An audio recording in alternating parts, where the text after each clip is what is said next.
Hello, I'm Beth Joey and welcome back to my YouTube channel. If you're new here, welcome.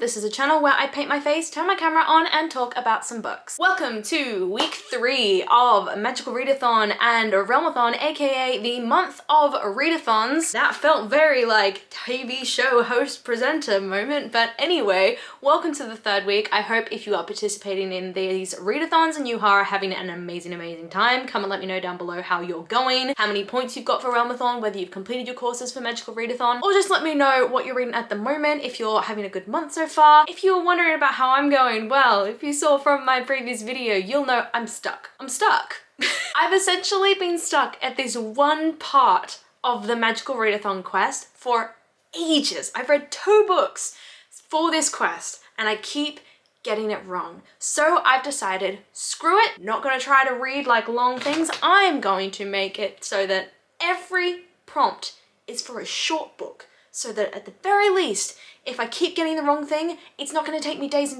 days to get to the next part of this quest. So that is what I am planning to do. If you're not already aware, I'm participating in Magical Readathon and Realmathon throughout the month of April. These are both amazing readathons. I will link the announcement videos down below. It is never too late to join if you are interested. I'll let the host explain everything in their announcement videos, but all you need to know is that it's super fun. I would 100% recommend, and you can join whether you've joined in these readathons in the past. It's super easy. The update on my side is that I've finished all my courses for Magical Readathon and I'm going through the quest line at the moment, and I've been stuck at this one part, as I've said numerous times. And then as for Realmathon, I'm just going, you know, as we go. My goal is just to only do positive prompts, or only get positive points for my team, and it seems to be going well. I've gotten quite a few points for my team so far. I think I'm doing pretty well. I'll put up on the screen right here how many points I have for my team currently. But anyway, I'll put up on the screen right here the current quest sheet that I am stuck at. Now, I have read 2 books already for this quest sheet. I have fulfilled the search the bookshelves prompt, which is to read a book on a middle shelf, and for that I read Not a Happy Family by Sherry Lapina. Only gave it 2.5 stars, didn't love it. See last week's video for the reasons why. And I've searched the plants and pots by reading a book with plants on the cover, and I read The Cruel Prince by Holly Black, gave it 4 stars. This was a reread for me, and I gave it 3 stars the first time, 4 stars this time, enjoyed it way more.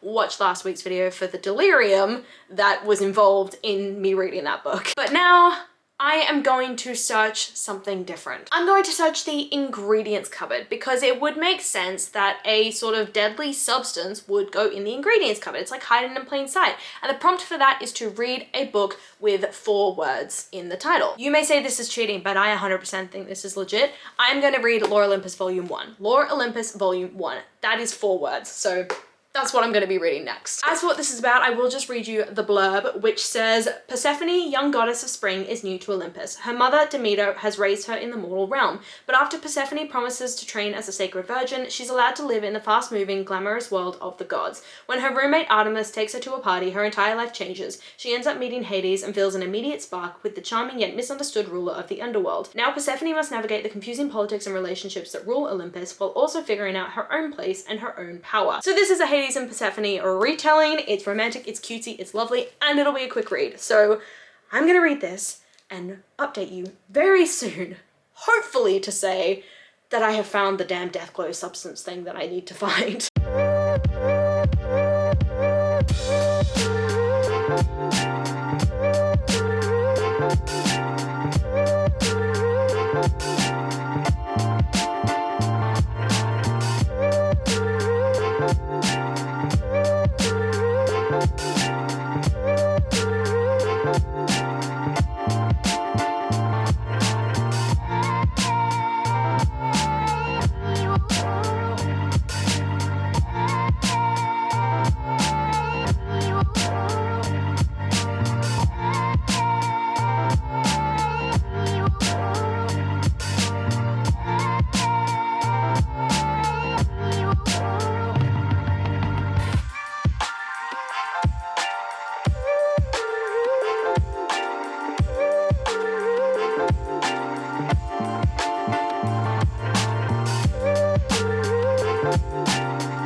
We are continuing to ignore the very messy background that we are sporting behind here. You can see that was my bed last night when I was staying up for the 24 hours, I think, the all-nighter for the magical readathon. That's where I slept, but please ignore everything that is the living room night right now. It's very bad. But anyway, I am here to say that I have finished Lore Olympus Volume 1. Very, very quick read. Took me about an hour and a half because I did stick around to appreciate the art style this time around rather than just reading the text, because honestly, the art in this is incredible. Like, I think I just filmed a couple shots of some of my favorite pieces of artwork in this because I just love how Rachel Smythe is able to use color to connect characters to each other. So like whenever Hades and Persephone are having a romantic moment, their colors like bleed into each other, which is really cool. And how they do it to show emotion, like in those harder scenes especially, but like even in little scenes like that, like little squares like that where Hades is clearly not happy about whatever he's just seen, it uses green to show that he's jealous and he's envious and that sort of thing. So I love how that is done in this story, and I think it's just so cute. Like Cinnamon Bowl Hades is, I am 100% there for it. So yeah, just finished this book. As for points for what this got me for Realmathon, I get 10 points for reading it during the 48-hour readathon. I get 10 points for it being a genre of my realm because it is a sort of fantasy, mythology, romance. I get 10 points for it being a hybrid genre because mythology, romance. And I get 10 points for it being between 201 and 400 pages. So that's like 40 points total, and we're not even at the actual prompts yet. I then get 6 points for source of light on the cover because there's all these like lights on inside the buildings. I get 6 points because I can spell my name on the book, mostly up here. I get 4 points for it being a retelling. I get 4 points for mental health rep, and I get 3 points because the title is in a cursive font. But as for the important part, let's find out if I can finally get through past this bit that I've been stuck in for so long. So I searched the ingredients cupboard. Let's double click on that, see what's in it. I made it through. It was in the ingredients cupboard. Okay, perfect. Let's open the thing and find out what it says. I mean, hiding in plain sight, obviously. I should have thought of that. But anyway, there's a small side room to the alchemy theater. We have the main ingredient shelves, but way too many knickknacks to be kept there. So anything extra goes in here. You open a door and wait a minute for the dust to settle. The room is unnaturally tall, magic undoubtedly. Thankfully, there's a ladder that lets you investigate every shelf. It takes you 3 stores to start feeling unwell. With a gut-wrenching anxiety, you immediately let it guide you. 5 steps up, 3 spins to the right. Behind the shadow ink and Hydra teeth, a shadowy, all too regular vial. Inside it, a storm, the white dust fighting with the blue, swirling around and around and around and around and around. You don't feel well. You should rest. Yes, that's a good idea. Just a little nap. As you give in, you feel the familiar sensation of falling. Just falling asleep, except that you're actually falling. You scream, flail your arms, knocking a bunch of bottles to the ground, but just in time Professor Aubryn casts a soft landing spell. It's here, you say somewhat needlessly. Sorry, I know it's unpleasant. He helps you out, pulls a black leather glove on, and fetches the vial. It's so odd how something so small, so regular, can be so well forbidden. Professor doesn't seem to be affected as he slips it into a satin bag. The search is over, now to destroy it. So, to prepare to destroy it, the prompt is use color wheel to decide your next read. The color it lands on, that has to be on the cover of my book, or the main color on the cover of my next read. So let's get a sort of spin the wheel up. Okay, so we've got the color wheel, let's spin and see what we get.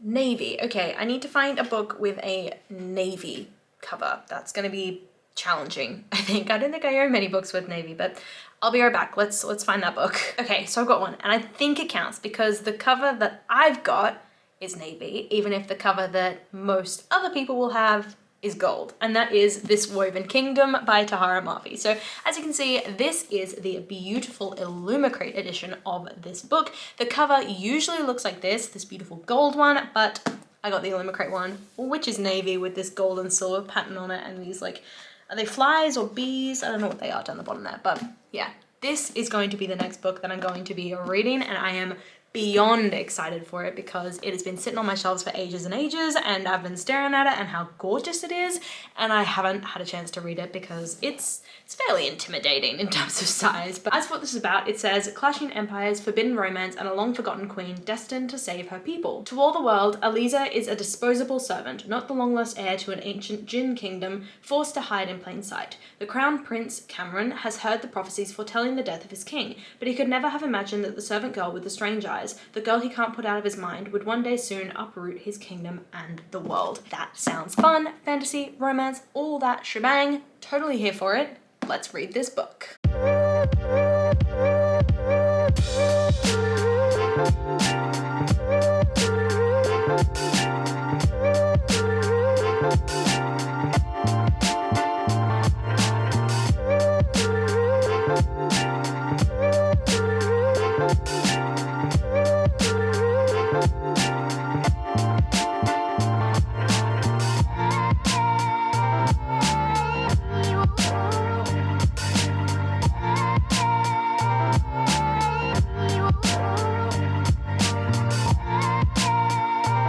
team. Wednesday morning, working from home. So updating you guys before I start work for the day to say that I am almost at the end of This Woven Kingdom by Tahara Mafi. This lovely Illumicrate edition of the book here.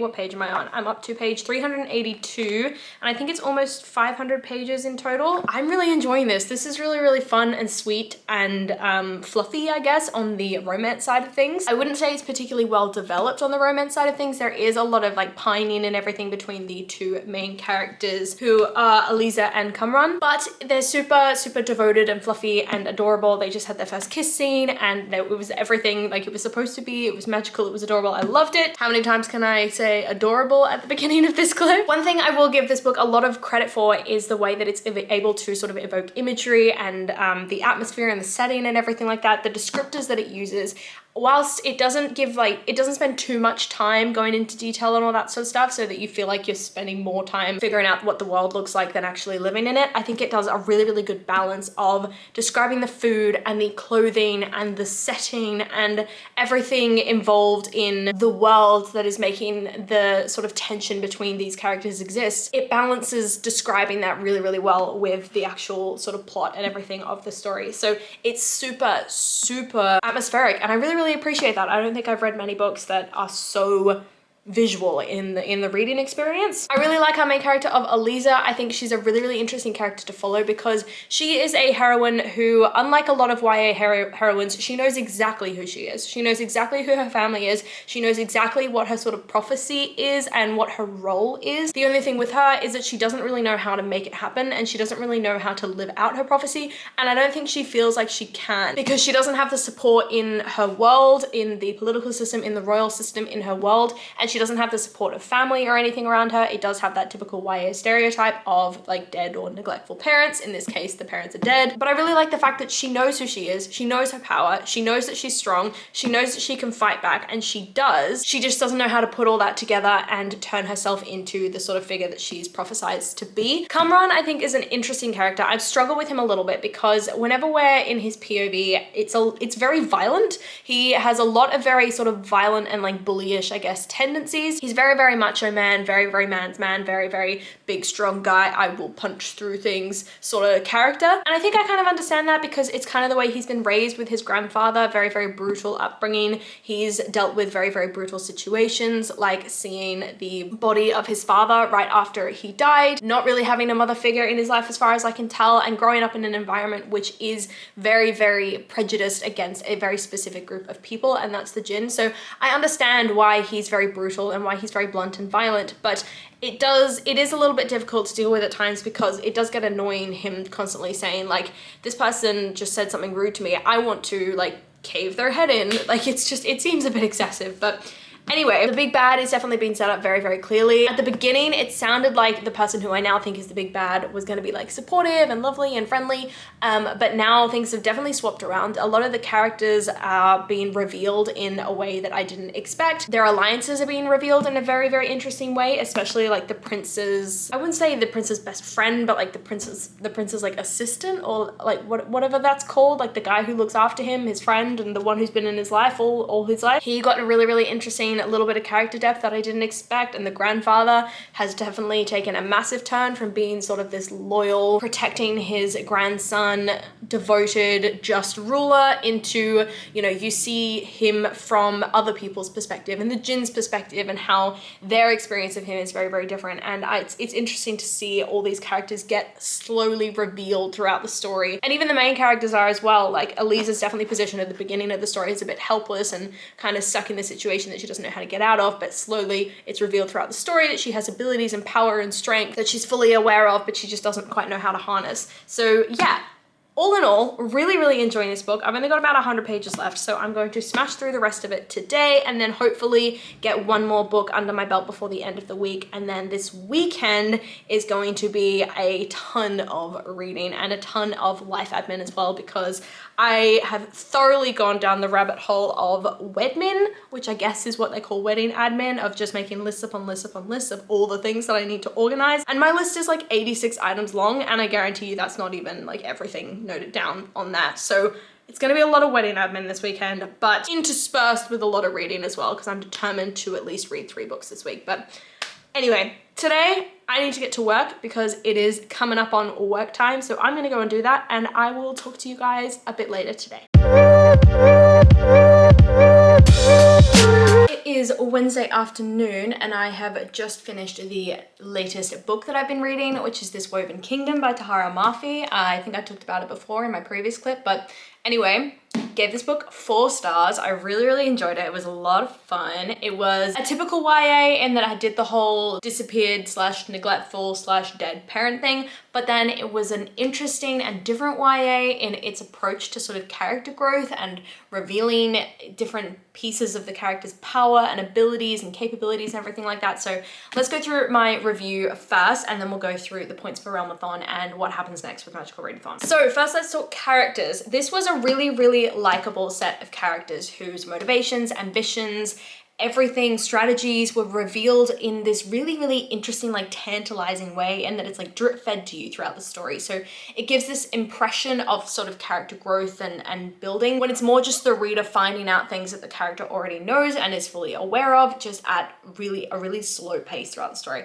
And that doesn't mean it's slow pace, it just means it's like drip feeding it to you. And I think that was a really interesting approach because it made the characters more mysterious and made the whole read a bit more atmospheric and suspenseful for me. As for our main character, Eliza, I really liked how she had this sort of different approach, I guess, to the sort of stereotypical YA female lead, in that she was fully capable, fully aware of her capabilities, fully aware of her powers, at least at the point that sort of she's at now. She's fully aware of her strength and what she's able to do and what she is and her family and the prophecy and her history and everything like that. So she didn't have this sort of power growth and training montage moment in this first book like a lot of other YAs do, though I do expect that that's going to come later because there are definitely elements, or there's definitely hinted to be elements of her power that she's not aware of. So yeah, it was just another aspect of like things being drip fed throughout the story that the character was already aware of, and it was just nice to see a main character who knew herself a little bit better than they usually do. As for Kamran, the main male lead,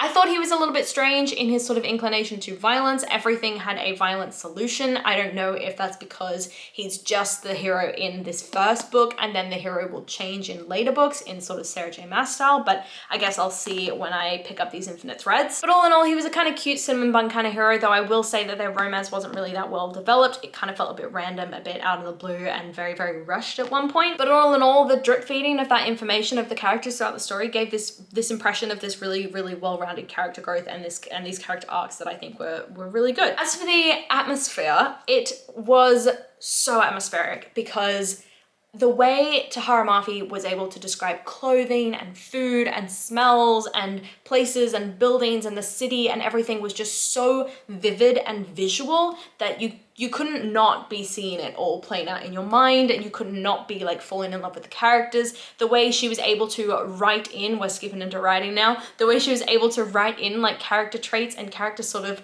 personalities was really amazing as well. Like you knew Omid was mischievous, and you knew that Eliza was like tentative and a little bit scared, but also very aware of everything that's going on. Like she's not that naive. You knew that Kamran was a bit violent and a bit jaded. Like the way that the writing was able to evoke this sense of atmosphere and tension and suspense and everything was just incredible, and I will give the author so much credit for that. Though the one thing I will say about the writing is that there's some moments of dialogue, especially in those more romantic scenes and the internal monologuing in those romantic scenes as well, that was a little bit awkward, a little bit cliche, a little bit immature at times. So I'm hoping that sort of develops in the later stories. Going into plot, I think this was really well paced. I think the way, again, that the moments and the characters were drip fed throughout the story was really well done. And I like how a lot of those pieces of information would be revealed in sort of bigger plot moments, be it going into their history to figure out something that happened in the past, or a big sort of major catalyst kicking off and you find out something about one of the characters in the midst of that catalyst. I liked the way the character growth and the plot were sort of interacting with each other throughout the story. The only thing that I'm kind of unsure of, and I guess is a bit of a plot hole, is the random appearance of a dragon at the end, when there's no mention throughout the entire book of the existence of dragons. I thought that was a little bit strange. And also these sort of markings that the king and his grandson Kamran have on their bodies, that wasn't really fully explained. And I'm hoping that, again, does get explained in future books in this series. As for intrigue, I think my intrigue sort of started to decrease as I got further through the book, because the lead up to this sort of big party dance thing where Kamran was supposed to choose his wife got a bit slow. But other than that, intrigue was sky high. As for the logic of this read, I don't fully understand Kamran's need to resort to violence in every situation, but I think in that situation, he's very much a product of his upbringing. He's had a lot of really traumatic experiences, so I can kind of understand it. The only other logic issues that I had are relating to those plot holes that I've already mentioned. And yeah, as for enjoyment, I did really enjoy this read. It was good fun. I gave it 4 stars and I had a nice time reading it. So as for what's going on in Magical Readathon now, I think this was the last book that I had to read relating to the quest at this point. The next part of the quest doesn't open until the 23rd of April and it's the 19th now, so I've still got a couple days before I can find out what my next sort of quest related prompt is. And then as for Realmathon, I get 10 points for this being between 201 and 400 pages. I get 10 points for hybrid genre because it's fantasy romance. I get 10 points for genre of my realm because there's romance as a very, very prominent genre in this story. Then I get 6 points for source of light on the cover. There's like stars everywhere and I count them as sources of light. I get 3 points for this being an underrated book because I don't think I've heard anybody talk about it since the special edition was released. I get 3 points for this being a YA or middle grade. I get 2 points for this being multi-POV. And I get 2 points for it being a book that plays with history because there are sort of elements of time travel mentioned in this story, which I thought were interesting. It's one of my lowest scoring books, but that's probably because I'm refusing to go into the decreasing prompts list, and this probably would do better on that side maybe than on this side, but oh well. So that's that book. As for what I'm reading next, the only thing really left on my TBR for the month is the one book on my Realmathon, I think, TBR that I laid out, and that is the Book Eaters by Sun Yee. So this is going to be the next book that I'm going to be reading over the next couple of days until the next Magical Readathon prompt comes out on the 23rd of April. So as for what this is about, the blurb says, hidden across England and Scotland live 6 old book eater families. The last of their lines, they exist on the fringes of society and subsist on a diet of stories and legends. Children are rare and their numbers have dwindled, so when Devon Fairweather's second child is born a dreaded mind eater, a perversion of her own kind, who consumes not stories but the minds and souls of humans, she flees before he can be turned into a weapon for the family or worse. Living among humans and finding prey for her son, Devon seeks a cure for his hunger. But time is running out, for her family want her back, and with every soul her son consumes, he loses a little more of himself. This is a story of escape, a mother's savage devotion, and a queer love that will electrify readers looking for something beguiling, thrilling, strange, and new. So yeah, that is going to be the next book that I'm going to be reading, and I will let you know my thoughts once I have some. It looks pretty short, which is good. It's less than 300 pages, which we like to see, so should be a quick read.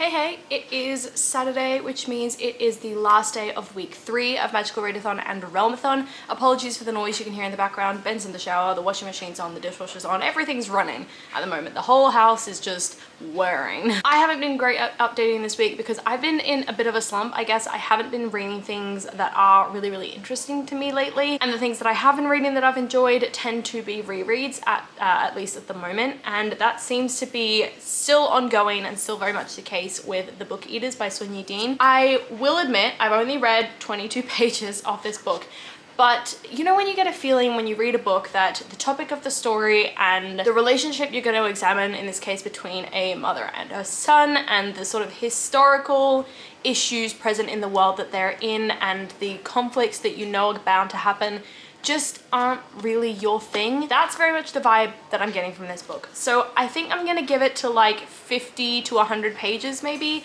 but I don't think this is going to be something that I'm going to be continuing. We're not really going to be ending Magical Readathon and Realmathon week 3 on the best of notes. Don't get me wrong, this book is written really, really well. It's very, very vivid, very, very image driven, and I'm really, really enjoying that. But the aspect that I'm not enjoying is just the idea of this mother doing anything to protect her son, this very isolated family environment that she grew up in, these 6 families that kind of control their species, I guess, of book eaters. And I won't lie, the descriptions of when they eat the books is kind of creeping me out a bit. I don't like it. It's just bleh. And it goes very, very much into detail of the mind eaters as well and how that whole thing works. And I just, it's creepy and it's weirding me out. So this is just a very, very brief update to say we are starting Saturday with potentially a DNF upcoming, and I will let you know my thoughts once I get 50 to 100 pages in on whether or not I'm actually going to continue this book, and then hopefully right afterwards we'll pick up something that will blow my socks off and get me out of this little mini slump. So as for the rest of the plans today, I am just doing house admin and chores and things. I've got the whole house to myself, so I'm gonna make the most of that to just get a bunch of admin things done that I wanna do.